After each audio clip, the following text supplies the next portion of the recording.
Lorry driver ధ్వజస్తంభం మానలను తిరుమలలోని అలిపిరి ఘాట్ రోడ్డుకు తీసుకుని వచ్చాడు.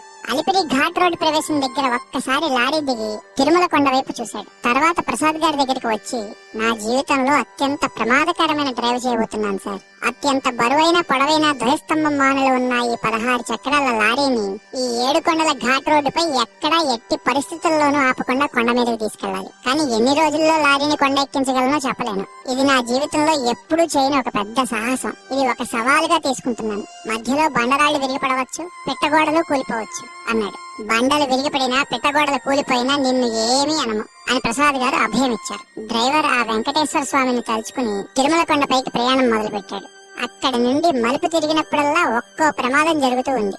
ఒక మలుపులో ధ్వజస్తంభం మానులు కొండకు తగిలి బండరాళ్లు దొర్లిపడుతున్నాయి. మరో మలుపులో 16 చక్రాల ఆ లారీ టైర్లు తగిలి లోయ వైపున్న పిట్టగోడ కూలిపోయింది. కొన్ని చోట్ల లారీ సగానికి సగం లోయ అంచు దాటి ముందుకు వెళ్లి ఆగిపోయేది. ఏ క్షణంలోనైనా లారీ కింద పడిపోవచ్చు అనిపించేంత ప్రమాదం అది.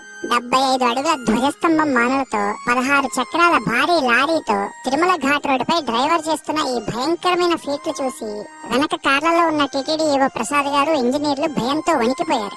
అలా ఎన్నో ప్రమాదాలు సాహసాలతో సాగిన ఆ లారీ ప్రయాణం మొత్తానికి పూర్తయింది. ఎన్ని రోజులు పడుతుందో తెలియదు అనుకున్న ఆ పనిని ఆ డ్రైవర్ కేవలం 55 నిమిషాల్లో పూర్తి చేసి మానులను తిరుమల కొండపైకి చేర్చాడు. కానీ అసాధ్యం అనుకున్న ఆ మహత్తర కార్యాన్ని వెనక నుండి నడిపి సుసాధ్యం చేసిన శక్తి ఏంటి?